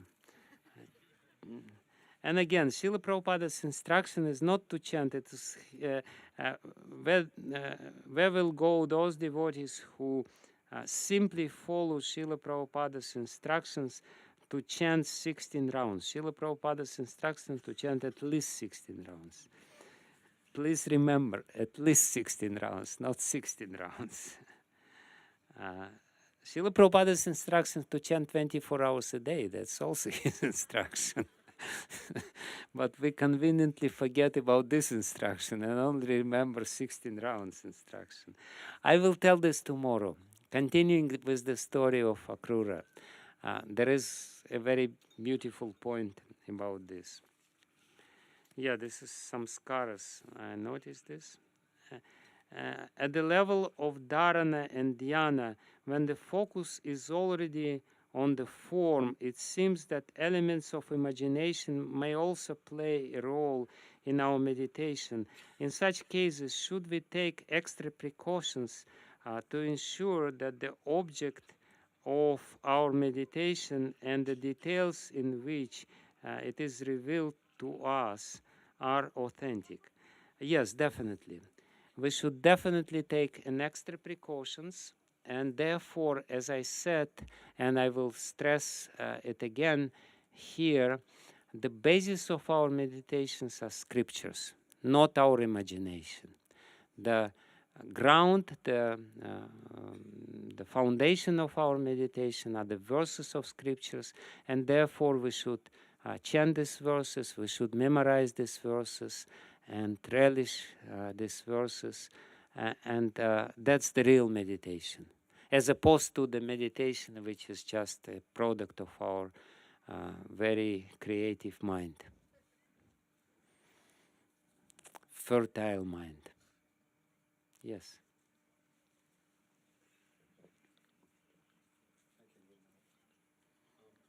I was wondering, is there like, we say we go from Nama to Rupa, Guna, Lila, and is there systematic hearing from the Bhagavatam? Because obviously not every verse is describing the Guna, Rupa, and Lila of Krishna.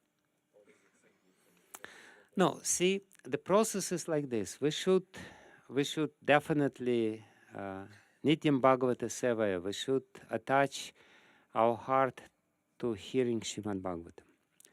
But then, when we are mature, we will become partial and we will want to hear certain sections of Srimad Bhagavatam which nourish our meditation, our particular meditation. in the beginning, we should not be choosy, and Srila Prabhupada warned us against this. He said, don't try to go to certain sections of Srimad Bhagavatam. Just read Srimad Bhagavatam as it is, in the proper sequence.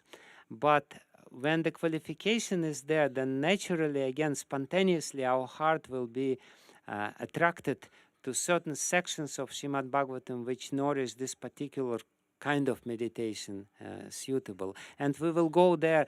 At the same time, we will still continue serving Srimad Bhagavatam and reading Srimad Bhagavatam. Like Goswamis of Vrindavan, they would come together, and Raghunath Bhatta Goswami would read Srimad Bhagavatam and chant Srimad Bhagavatam and sing Srimad Bhagavatam, and they would be in complete samadhi.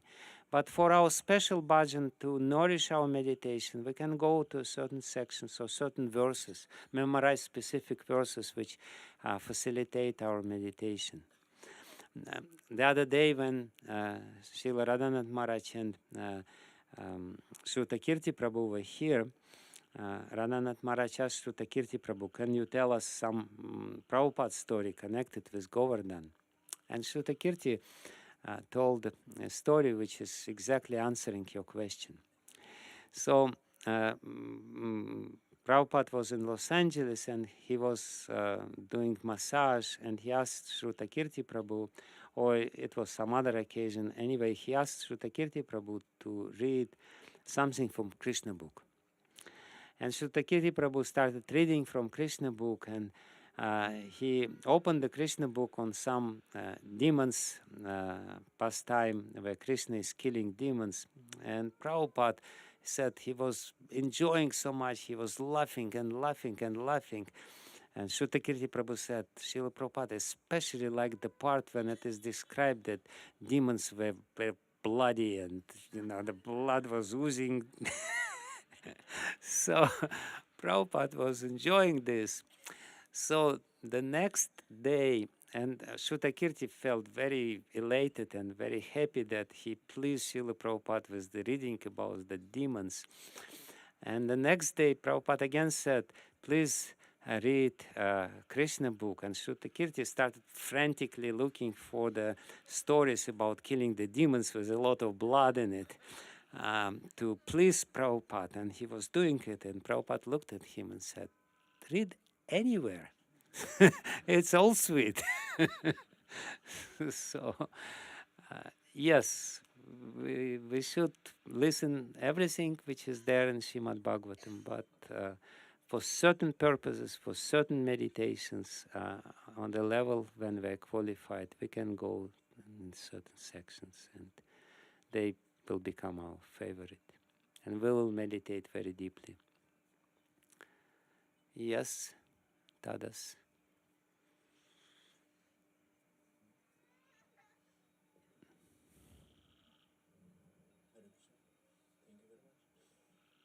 I wanted to ask you, what is the relationship between japa and sankirtan, like singing together, and is it possible to choose and progress just in one? Like, for example, if you like japa, you just continue with japa and don't pay attention to kirtan, or like otherwise? No, it's not possible. Kirtan should be there.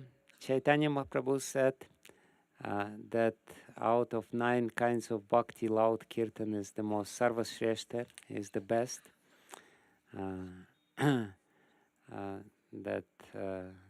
This is the best. And that's exactly what Srila Jiva Goswami says. You should continue kirtan because it's fearless, akuto bhayam. It's the fearless method.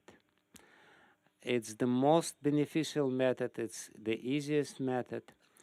But you should also continue with japa because it teaches you smaranam.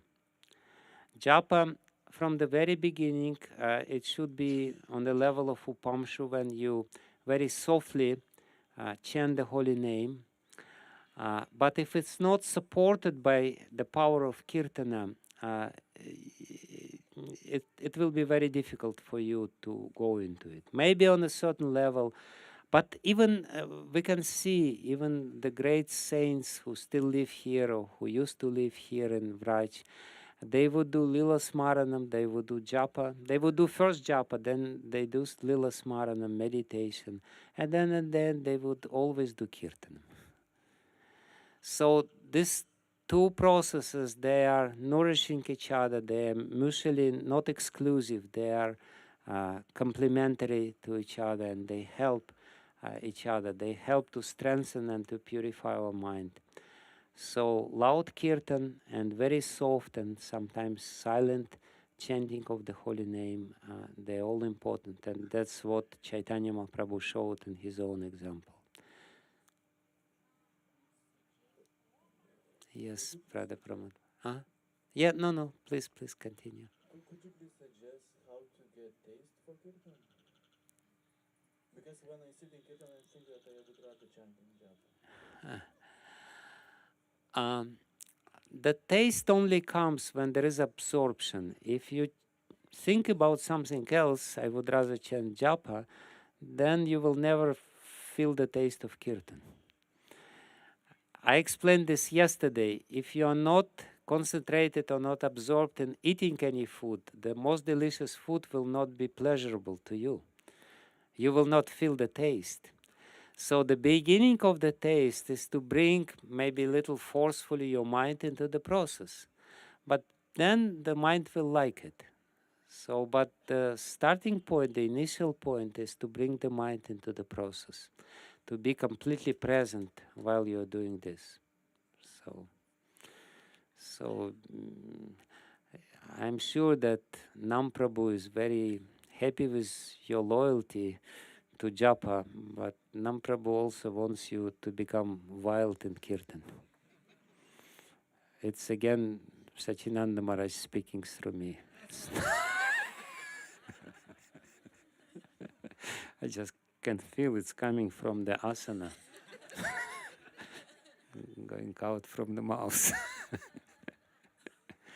Yes, Radha. Thank you for the lecture.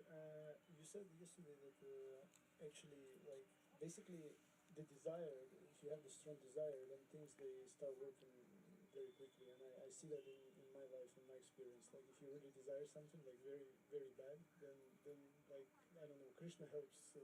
Oh fast. yeah, for sure. Krishna helps very fast. So the question is how to really get that very, very strong desire. This is the topic tomorrow's lecture. Okay, Radha Pramod and then Mataji want. Yeah. Maharaj, you are mentioning about chitta, it has that image that is formed.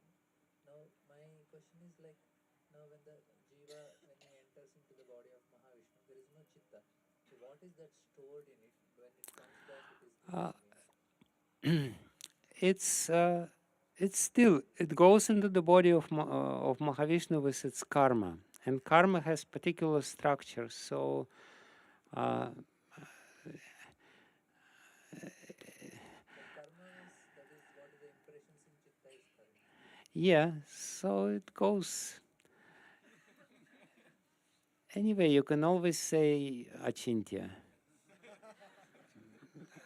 It's a very safe answer. No.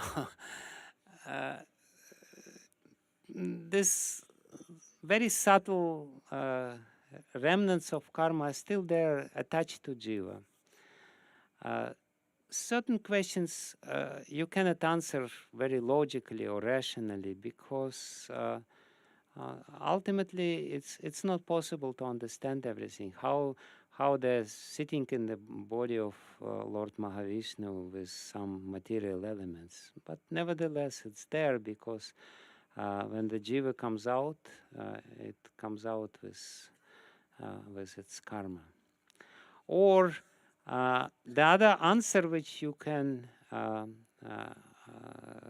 give to this question, again, I don't know which one is right, but it's a possible answer is that the karma of the jiva is stored in Chitta of Mahavishnu. And it's a completely spiritual karma. So, but it's there. Mahavishnu remembers our karma, and he very mercifully gives us back the karma which we deserved when we come out of his body. So it's somewhere there. Don't worry. Maharaj, why Narada took so much time for the gap? I didn't understand. Narada? He took the gap like No, Narada didn't take. Yeah, I will explain tomorrow what is the gap, why the whole year passed, and why Shukadeva Goswami didn't explain what happened this during 1 year. That I will explain. Yes, this Mataji was before. Thank you so much. You said that with our sadhana we're trying to create some scars. And what is advance in Krishna consciousness? Like, as of my experience and other devotees' experience, I can see that like 10, 12 years you practice, you can chant in Brahma Muhurta very easily, so nicely. And it looks like some scars should have been created, but after times pass and so difficult, it turns, so it was Laukika Shraddha or how? Again, Achintya. No. Srila Rupa Goswami mentions in one place, in two places, in Bhakti Rasamrita Sindhu, he mentions Garha Samskara.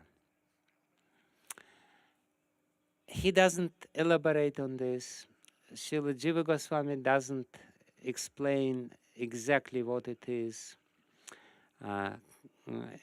commenting on Bhakti Rasamrita Sindhu. It's only said that Bhakti leaves this Garha Samskara, not just, and Garha basically means very deep samskara, like Gaharvavan in Varshana. So this Garha Samskara, according to some explanations, is the spiritual samskaras. Samskaras not in the material chitta, but samskaras on the soul proper. So there are samskaras and there are samskaras. Material samskaras are not so stable. Some of them are quite stable, but still, by the nature, because material nature is flickering, they could be erased or overshadowed by some other samskaras. But Garha samskara, very deep samskaras, they will always remain with you. So our practices of bhakti, depending on the quality of this practice, either remain this very deep special samskaras, which will always remain with you, or they will remain little superficial samskaras, maybe still quite strong, but still superficial, and like material samskaras, which could be overshadowed, temporarily overshadowed by other material impressions which we have. The proof of it could be given that those people who have very vivid and very real near-death experience, when they come back into this life, their whole life is completely changed because the samskaras which they got are so deep, and they become totally transformed. Whereas practicing devotees, because sometimes our practice is not so perfect, is not without offenses, the samskaras which are created by this, they are not so deep, and therefore our character, our personality sometimes is not so drastically changed. We still carry on the traces of our material qualities. Whereas it is said, Yasyasti Bhaktir Bhagavatira Kinchana in Srimad Bhagavatam, that when our bhakti becomes a kinchana, completely pure, then sarvair gunais tatra samasate surah, then our quality completely change, we become divine. So this is the proof, and Srila Vishwanath Chakravarti Thakur gives a very beautiful explanation of this. He compares this process with alchemical process of purifying the mercury. Mercury is very poisonous, and it's also very difficult to catch. So mercury can be compared with our mind. Our mind is very poisonous, and it's also very difficult to catch. It's very quickly. You've seen mercury, you try to catch, and it's already there. In the same way, we try to catch our mind, that it's already there, and you have to run behind your mind, and it's already in different direction. So, but you can purify mercury, and mercury, I've seen purified mercury. It becomes solid. In the same way, our mind also becomes solid when it becomes very pure. It becomes very, very stable and solid. It's amazing. You can feel it's very heavy, it's mercury, but it's completely solid. How they do this, I don't know, but it's a long process. It's very cumbersome process, very difficult process. For many, many months, they have to purify this mercury to make it, to achieve this quality. So Vishwanath Chakravarti Thakur says that that the process of purifying the mercury is to churn. How to do this when you are grind? Is to grind it with certain substances, and for some time the substance and the mercury, despite of your grinding, remain separate. But then at one point the miracle happened, and they combine, and the quality changes. So he says, in the similar way, when we practice, we have our bhakti, and it's somewhere there, and we have our mind with its material qualities and traits, and they are separate still. And therefore, we're practicing bhakti, but at the same time, sometimes we do something nasty, or some offensive thing is happening. So it just means that bhakti did not really penetrate deeply our mind. And on this stage, when the bhakti is not, the mind and bhakti are not really glued together, not really penetrated each other, at this stage you can experience this kind of thing, that the bhakti becomes little shuffled away from the forefront of your mind. But it's still there, it comes.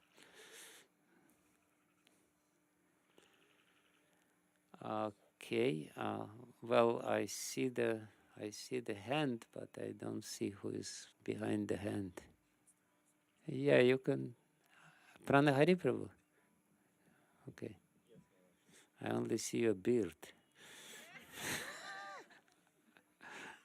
Okay. I wanted to ask and see if I understood this correctly about the smarna, the anga of smarna. It doesn't seem accessible directly to the sadhaka, because it's dependent on the hearing and chanting, starting with the name. Is that the correct? No. Smarana is also sadhana. All these 9 processes of bhakti is sadhana. Shravanam, Kirtanam, Vishnam, Smaranam, Pada Sevanam. So it's all sadhana, but it's not the easiest kind of sadhana. Very essential, very important kind of sadhana, but not the beginner kind of sadhana. In the beginning you should, and we all experience this, in the beginning we hear, we cannot speak about Krishna. Then the desire to speak about Krishna comes, and then when when we sufficiently spoke about Krishna, then naturally the thought processes help us to remember Krishna. So it requires certain preliminary preparation, but it's sadhana, it's not siddha. It is, you can do smarana on the level of your perfection, but it is sadhana.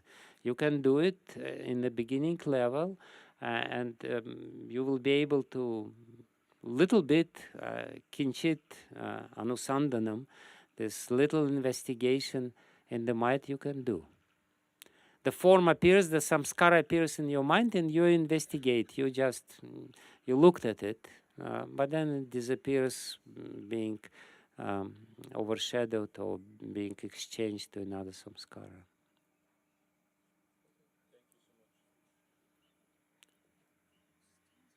Yes, you. Hare Krishna Maharaj.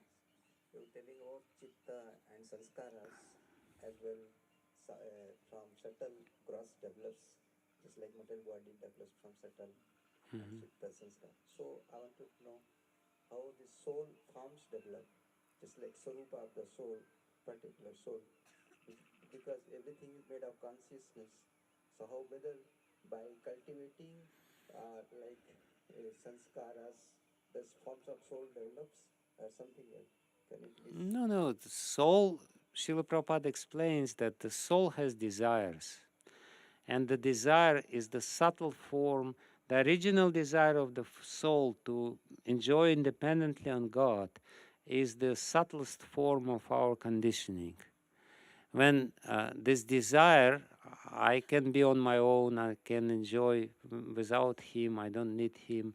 When this desire appears, then the whole drama starts. And then it develops into samskara and everything else. So, but again, this is achintya. Don't ask me how it happens and why it happens and how the soul fell down from the spiritual world. That sense, direct sense. Thank you. That is a different thing. I am in not material sense, spiritual sense, because as a sadhaka, so while practicing, so how develops the form of the soul in the spiritual direction, just like as you Srila mentioned from Prabhupada said chitta. it will be revealed to you. Don't worry about this. Sometimes devotees have this existential anxiety. How will I know this? When Srila Prabhupada said the holy name is very powerful. And this is exactly what Bhaktivinoda Thakur is explaining in the last song of Sharanagati. And the holy name comes when the real holy name comes. It reveals my place, my worship, everything else. It entirely depends on our service to the holy name. And when the holy name becomes pure, everything will be revealed. And you will not believe it, but it will happen. So we have to have complete faith in the holy name and the power of the holy name, or in the self-revelatory process of bhakti. That's very important. The process of bhakti has this quality of self, of being capable of revealing everything by just the process itself. The process is powerful. Our part in it is proper association, desire, proper sadhana, and humility.